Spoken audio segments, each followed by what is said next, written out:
मंच पर उपस्थित हमारे सभी सम्मानित अतिथिगण, उनको सेवा जवाब करता हूँ। आज हमें यहाँ पर एक स्वास्थ्य मतलब जो रक्तदान कैंपस था, उस उपलक्ष्य में हम रामजीपुर आए थे। पर मैं क्या है कि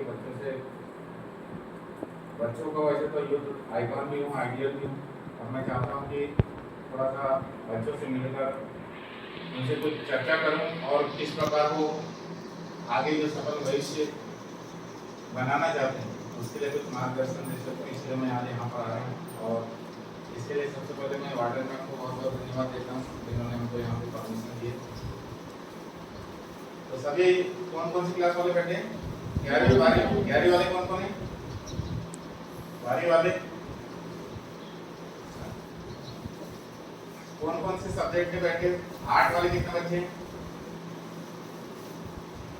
मैथ्स वाले, गणित वाले, बायोलॉजी वाले कितने? सभी 11 12 दोनों जोड़ के। बायोलॉजी वाले कितने? चलो ठीक है। तो एक आध क्वेश्चन सबसे पहले पूछता हूँ कि आप लोगों ने जैसे 8 सब्जेक्ट लिया है या बायोलॉजी सब्जेक्ट लिया है, तो क्या उद्देश्य को लेकर आपने इस सब्जेक्ट का चयन 10वीं की बात की है?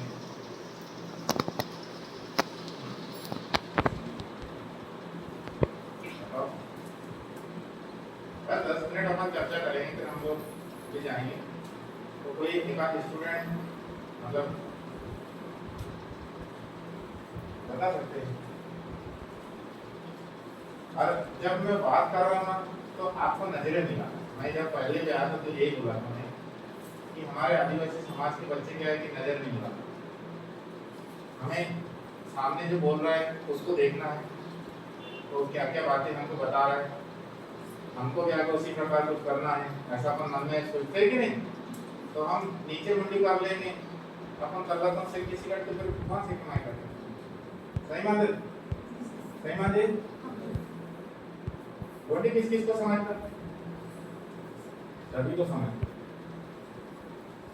रोटी भी बोलते आना चाहिए, अपनी भाषा संस्कृति का भी थोड़ा सा ध्यान रखना है, क्योंकि हमें जो रिजर्वेशन मिला है, आरक्षण मिला है, हमारे रीति रिवाज संस्कृति बोली भाषा इसकी बदौलत मिला।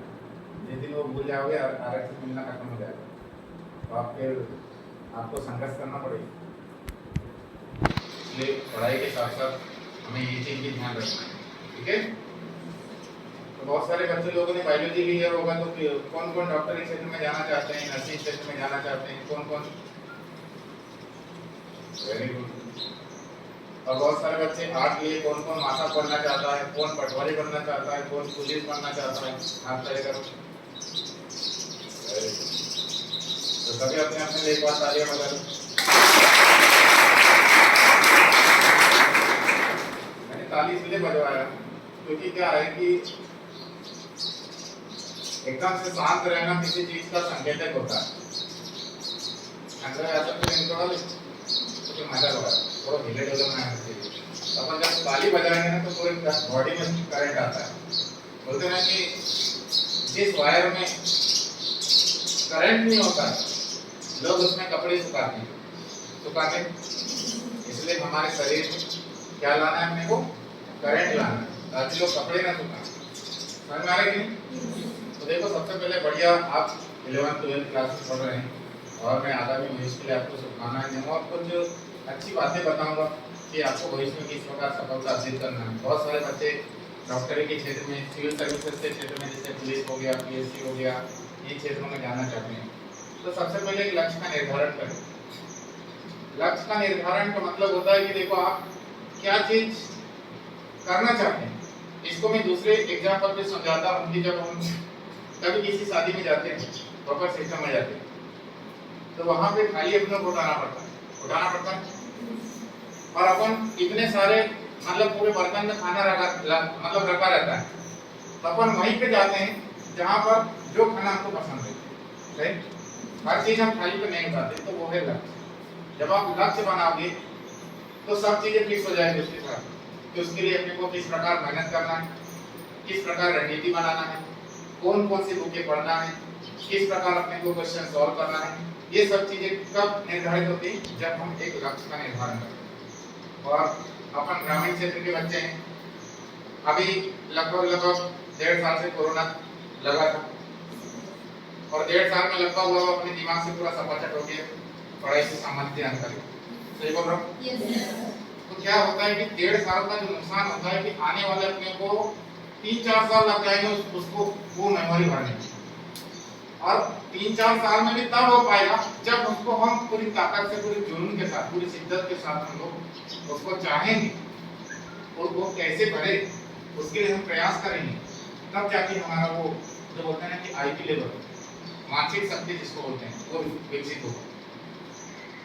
निराश होने की आवश्यकता नहीं है, क्योंकि पहले भी ऐसी कई बीमारियां आई, लेकिन फिर भी हम मुस्कुराए कि आज नहीं तो कल कोरोना जाएगा और फिर से हमारा जो भारत देश फिर से मुस्कुराएगा।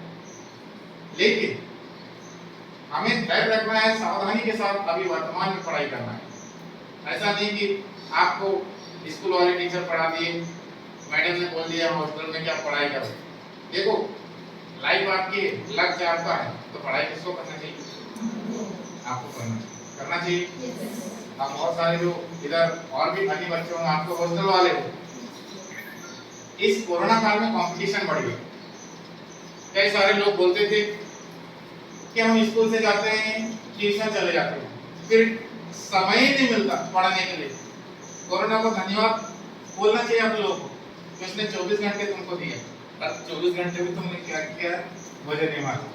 24 घंटे दिया कि नहीं घर में रहने के लिए? तो जो लोग बोलते थे कि हमारे पास बिल्कुल समय नहीं रहता, तो कहीं ना कहीं कोरोना ने आर्थिक स्थिति को जरूर कुछ गड़बड़ किया, लेकिन कई सारी चीजों में फायदा किया। पढ़ने वाले स्टूडेंट को पूरे 24 घंटे दिए। आप 24 घंटे में 24 घंटे को सोने में लगा दो, या तो सोने बनाने को लगा। बोलते ना सोने में का मतलब तो सो जाओ, सोना बनाने में। मतलब कई सारे लोग अच्छा मेहनत करके आज बड़े बड़े पदों में बैठे हो। तो हमें फिर से उनसे सीखना है कि देखो कि वो कैसे बढ़े। आने वाले समय में हम अपने लक्ष्य का निर्धारण कैसे करें? हमारी कोई प्रेरणा स्रोत हो, या फिर आप एक लक्ष्य बनाए तो पहले, क्योंकि बहुत सारे युवा साथी है, बहुत सारे जो मातृशक्ति यहाँ पर बैठी है, जैसे पूरी कन्याएं बैठी। आज हमारे देश में चाहे वो केंद्र सरकार हो चाहे राज्य सरकार हो, कन्याओं को इतने सारी योजनाएं चला रहे, हर चीज में सहयोग कर रहे हैं। लेकिन कन्याओं को भी तो उस चीज को पाने के लिए मेहनत करना चाहिए, क्योंकि कोई भी चीज तुम्हारे पास नहीं आएगा, आपके पास नहीं आएगा। कोई ऐसा है कि डॉक्टर का सर्टिफिकेट एकदम से आपके यहाँ सामने नहीं आएगा, उसके लिए मेहनत करना पड़ता है, उसके लिए नीट का एग्जाम क्वालिफाई करना पड़ता है। उसके बाद आप सरकारी कॉलेज से 4-4.5 साल तक पढ़ाई करते हो बीएस, तब जाके डॉक्टर बनते। तो उससे पहले आपको काम करना। देखो, आप स्कूल वाले बच्चे हैं, मैं तो बोल रहा हूँ आप जिस क्षेत्र में जाना चाहते हैं, आप एक लक्ष्य बनाओ और उससे रिलेटेड बुक्स पढ़ो। बहुत सारे लोग यहाँ भी पढ़ रहे होंगे, यहाँ बहुत सारे लोगों के पास एनसीईआरटी होगी। एनसीईआरटी है आपको पास? एक छोटी सी बुक होगी एनसीईआरटी, शायद स्कूलों से मिला भी होगा, नहीं मिला होगा, तो वो स्कूल से मिले होंगे वो एनसीईआरटी, उससे बाहर क्वेश्चन नहीं आता है। आप उसको पढ़ाई करो। वो थोड़ी समझने में दिक्कत होती है, लेकिन नीट हो, आईआईटी हो, चाहे पीएससी हो, यूपीएससी हो, उससे बाहर क्वेश्चन नहीं जाता है। हमने क्या किया, सपना बनाया नीट का, और हम पढ़ाई कर रहे हैं कोई दूसरी बुक से, तो हम क्या सेलेक्ट हो पाएंगे?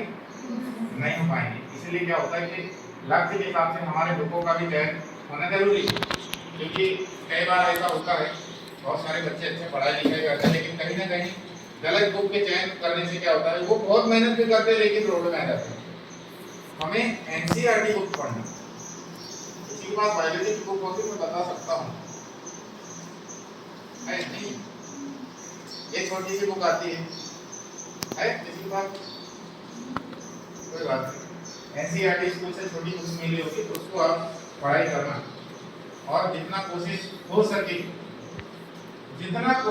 सके अपना पूरा ध्यान पढ़ाई पर फोकस करो। क्योंकि देखो, आज की दुनिया में ऐसा है, एक अनार और 120 करोड़ बीमार। पहले एक अनार क्या था?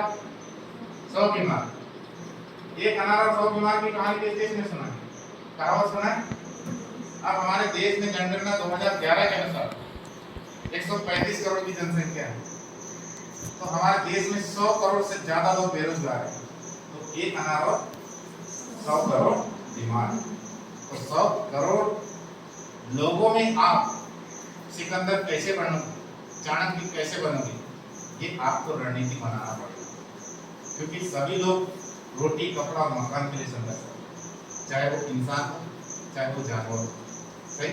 सभी लोगों को अच्छा रोटी कपड़ा मकान मिले, अच्छी शिक्षा मिले, अच्छा स्वास्थ्य मिले और आने वाले समय में अच्छा रोजगार मिले, इसी के लिए संघर्ष है अपने देश में। और ये चीजें जिसके पास है उसका घर परिवार संपन्न है, और जिसके पास नहीं है वो हमेशा रोड पे घूम रहा है, अपने हक अधिकारों की लड़ाई कर रहा है। तो ये वर्तमान में समय है कंपटीशन का, हर कोई व्यक्ति हीरो बनना चाहता है। कहावत में जिसमें दम वो है बाजीराव सिंघम, तो मेहनत कर रहे हैं सिंघम बनने के लिए, हर कोई मेहनत कर रहा है। तो आप बायोलॉजी लिए हैं, आर्ट लिए हैं, आने वाले समय में आप जो भी लक्ष्य बनाए हैं उसे कैसे हासिल करना है ये आपको निर्णय लेना है। आज के वर्तमान समय में क्या होता है कि देखो बच्चे लोग, आप तो यहाँ पढ़ रहे हैं क्योंकि सफलता ऐसे कुछ नहीं मिलती। आपके माता पिता भी आपके साथ सकारात्मक सोच के साथ आपको सहयोग करना चाहिए। बच्चा पढ़ना चाहता है, माँ बाप सहयोग नहीं कर रहे, माँ बाप सहयोग कर रहे हैं, बच्चा पढ़ना नहीं चाहता। आज की दुनिया में ऐसे भी कंडीशन मैंने देखी, क्योंकि मैं तो शिक्षा के क्षेत्र में काम कर रहा हूँ, स्वास्थ्य के क्षेत्र में काम कर रहा हूँ, तो मैं देख रहा हूँ दोनों का कॉम्बिनेशन सही होना चाहिए।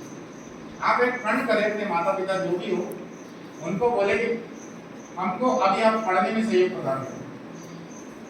पढ़ने में इसलिए सहयोग प्रदान करने के लिए बोल रहा हूँ क्योंकि जब आप पढ़ लिख लोगे, आज देखिए कि एक यहाँ पर लड़कियां बैठी, तो इसलिए मैं ज्यादा फोकस आपको इसलिए कर रहा हूँ क्योंकि मैं सबसे ज्यादा लड़कियों को समझता हूँ।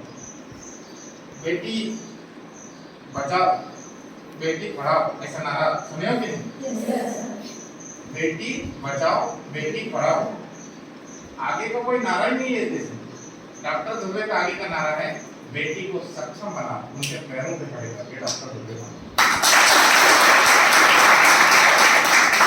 आज बेटी को हम बचा रहे हैं, पढ़ा रहे हैं, लेकिन उनके इसके डेवलपमेंट नहीं करा रहे, उनको अपने पैरों पर खड़े नहीं कर रहे हैं। इसलिए आज हमारे देश में कहीं ना कहीं नारी शक्ति की खामोशी, उनके ऊपर अत्याचार होने का प्रमुख कारण। हमें आवाज निकालना पड़ेगा अपने हक अधिकार।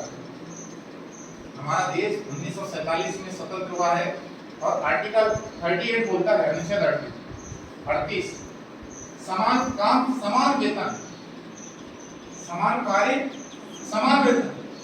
लेकिन भारत देश में कभी पुरुषों के बराबर सैलरी महिला को मिली? एक मजदूर की मैं बात कर रहा हूँ, अगर एक मजदूर है, दोनों लोग किसी के खेत में काम कर रहे हैं, तो यहाँ पर सर लोग बैठे सीनियर लोग, मैं उनसे भी पूछना चाहूँगा सर महिला को मिली पुरुष के बराबर मजदूरी? नहीं मिली। तो कितने साल हो गए आजादी के? कितने सालों में? 70 साल, बोले तो 75 साल हुआ, कंप्लीट हो गया, स्वतंत्र हुए अपना देश। और ये अधिकार जब हमारे भारत देश में जब संविधान लागू हुआ पूरी तरह से देश में 1950 में, तभी लिखा गया था कि नारी शक्ति को भी 50% रिजर्वेशन होना चाहिए, पितृ शक्ति को भी 50% रिजर्वेशन होना चाहिए। लेकिन वो क्या है, आज 100 में 20 लड़कियां भी नहीं। सही बोलो? तो 75 साल हो चुके हैं। अगर हम पढ़ाई लिखाई करके हमारे जो हक अधिकार दिए हैं, पुस्तकों में जो दिए हैं, वो जमीनी स्तर पर कैसे लागू हो, इसके लिए अगर हम लड़ाई नहीं करेंगे तो 75 साल और झेलना पड़ेगा अपने मतलब आपको। क्योंकि कोई इस दुनिया में कोई भी व्यक्ति कोई भी चीज फ्री फुकट में नहीं देता, हर चीज के लिए लड़ाई जारी है। इसको मैं दूसरे एग्जांपल में भी बता रहा हूँ। एक छोटा सा अपने घर में घरेलू पालतू कुत्ता होता है, जब उसको भूख लगती है ना, तो मोहल्ले में 10 घर होते हैं, तो 10 घरों में घूमता है, इधर कहीं मार खाता है, उधर कहीं मार खाता है, धोखे से कहीं से रोटी मिल गया उसको, तो रोटी लेके जाएगा ना, तो उस कुत्ते की जाति के लोग, मतलब दूसरे कुत्ते उसको काटने के लिए दौड़ेंगे। तो आज इसकी स्थिति इतनी बुरी है कि वो कुत्ता जिस प्रकार से संघर्ष करके वो रोटी का जो टुकड़ा लेके बाहर लाया, उसको भी छीनने का काम कर रहा है।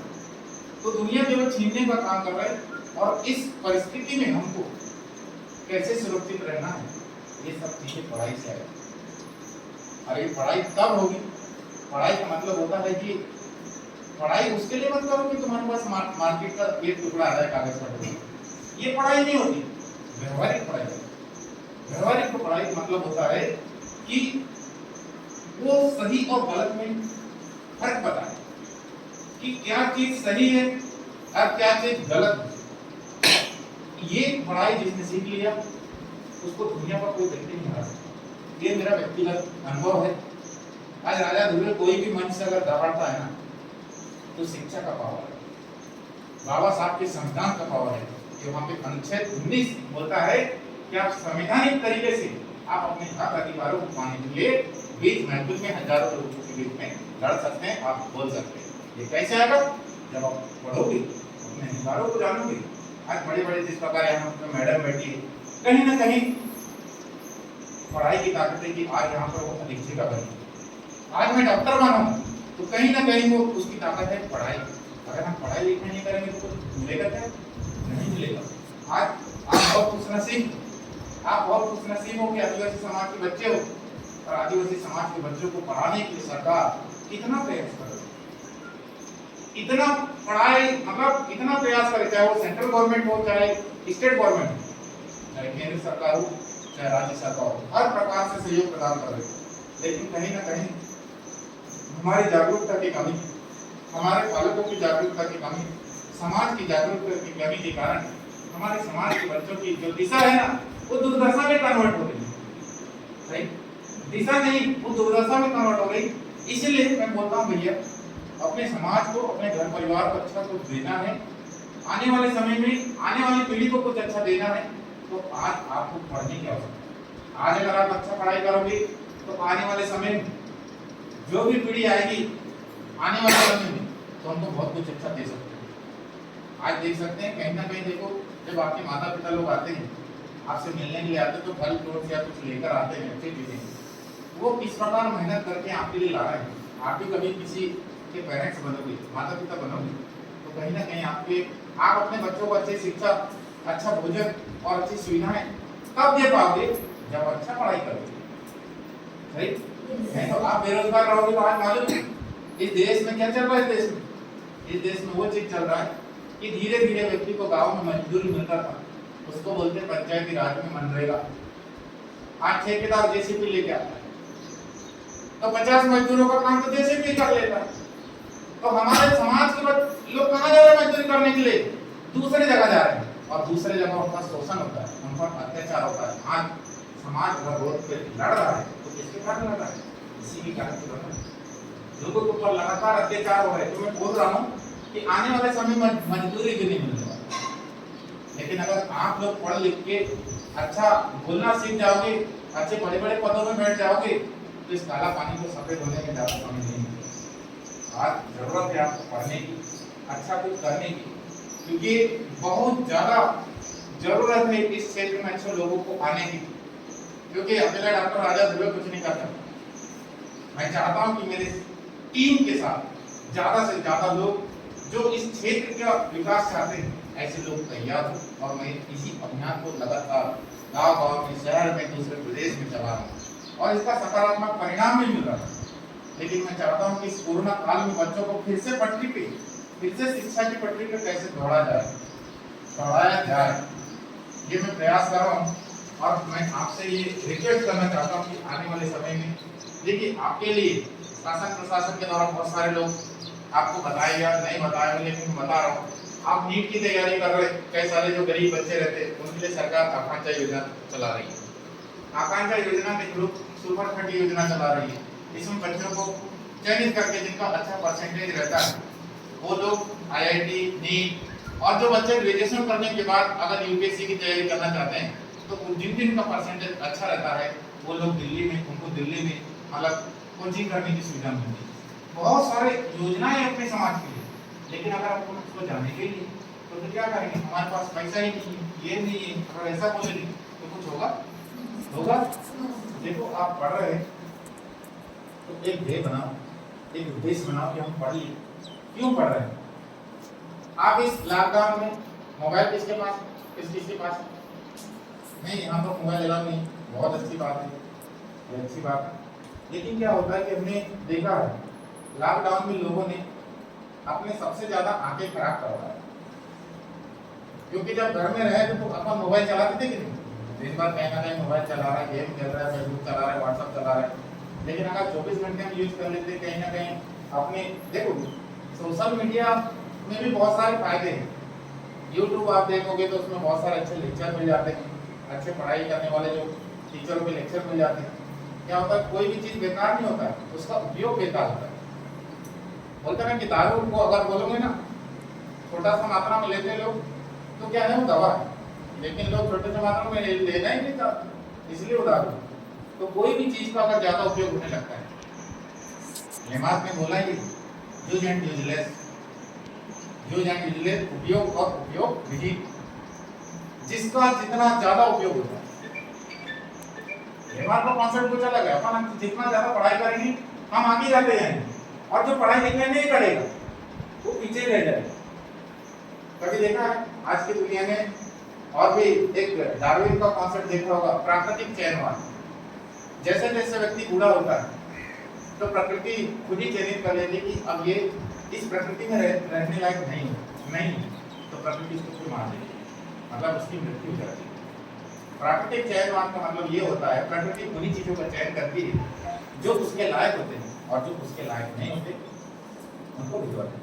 ये प्राकृतिक चयनवाद है डार्विन में। आप लोगों ने लेमार्क और डार्विन मारे हो तो पढ़ना, तो इसलिए मैं बोल रहा हूँ ये संघर्ष बहुत है, एक अच्छा लक्ष्य बनाओ। आप बारी के बाद जो भी बच्चे बायोलॉजी लिए हैं वो नीट की तैयारी करें, क्योंकि नीट की तैयारी में आप लोगों के लिए इसलिए बोल रहा हूँ क्योंकि आगामी आने वाले समय में जो मेडिकल की जो संभावनाएं है, मेडिकल का क्षेत्र बहुत डेवलप होगा। गांव में जिला स्तर में एक मेडिकल कॉलेज होगा, तो आप लोगों के लिए बहुत अच्छा अवसर है। और नीट का एग्जाम अपन तब दे पाएंगे जब पहले फॉर्म भरेंगे, और उसके फॉर्म हर साल लगभग देखो, इस कोरोना काल में तो लेट हो गया होगा, लेकिन मार्च और अप्रैल में आ जाते हैं, तो इसका भी थोड़ा सा ध्यान रखना आपको, है ना। ये थोड़ा अच्छा लक्ष्य बना के आप कुछ पढ़ाई लिखाई करोगे तो आने वाला समय में आपको बहुत फायदा मिलेगा।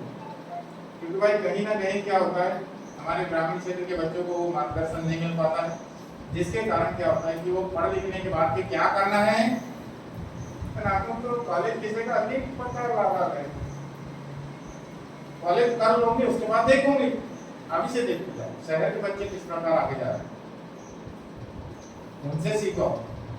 आपके क्षेत्र में भी बहुत सारे ऐसे बच्चे जो बहुत सारे बड़े बड़े कॉलेजों में पढ़ाई कर रहे हैं।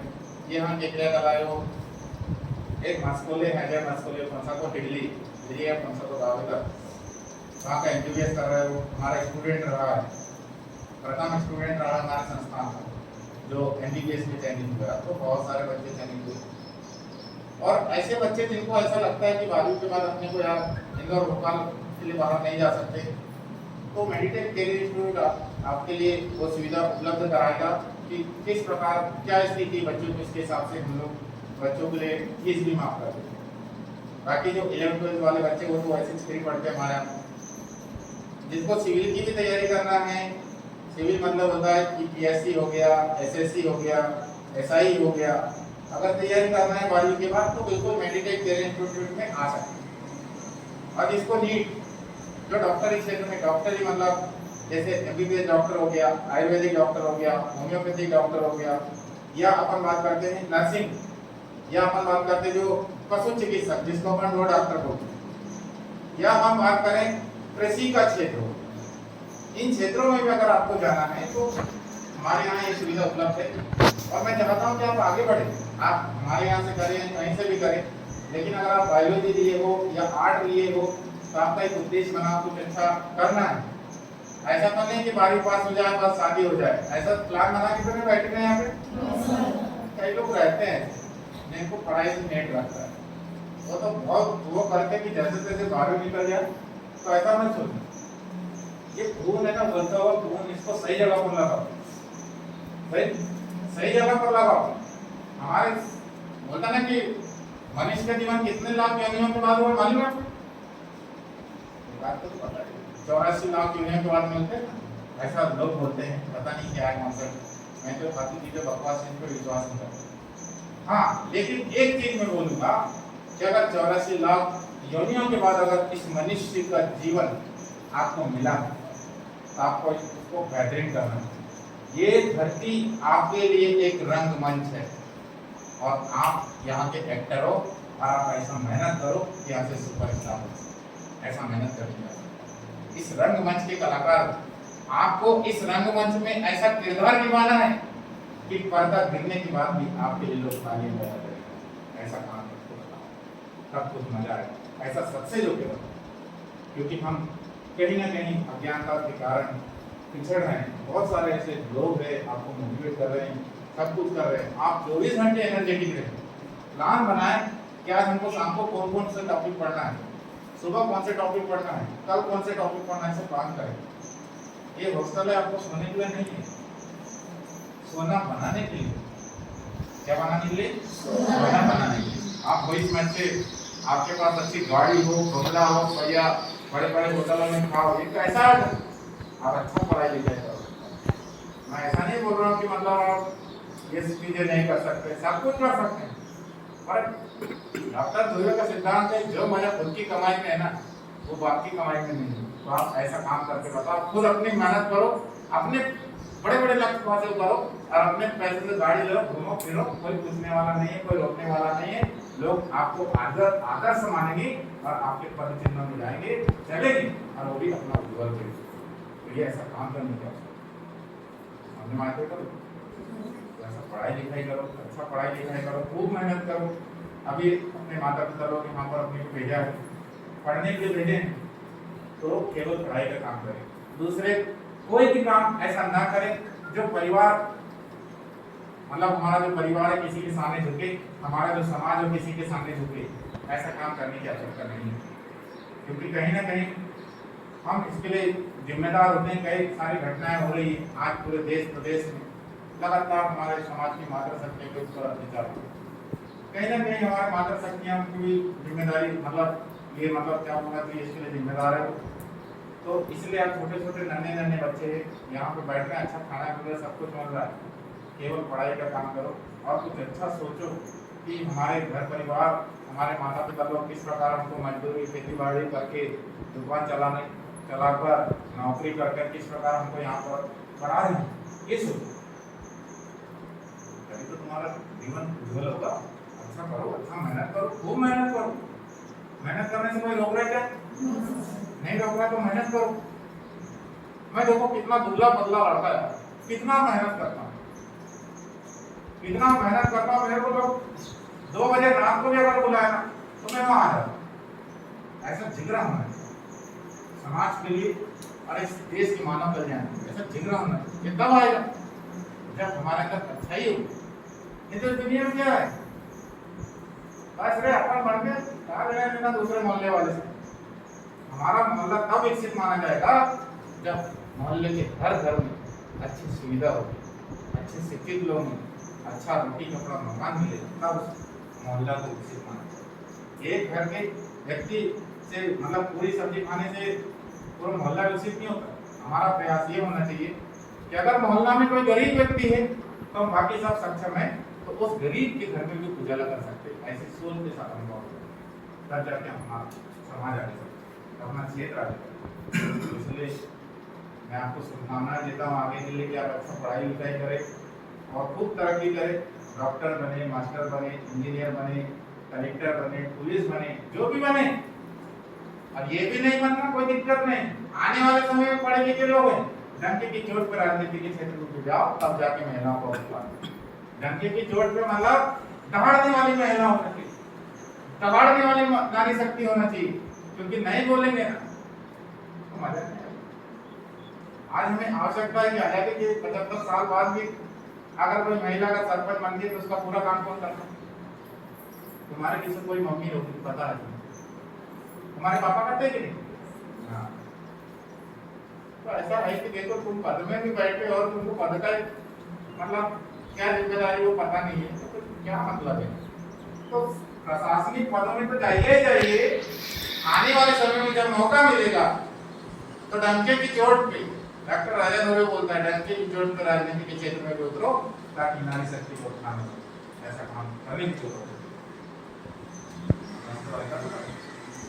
समझ तो आया? ठीक है, आप सभी ने बहुत समय दिया हमको और आप अच्छा पढ़ाई करो। इस बार मैं आपको बहुत बहुत शुभकामनाएं देता हूँ।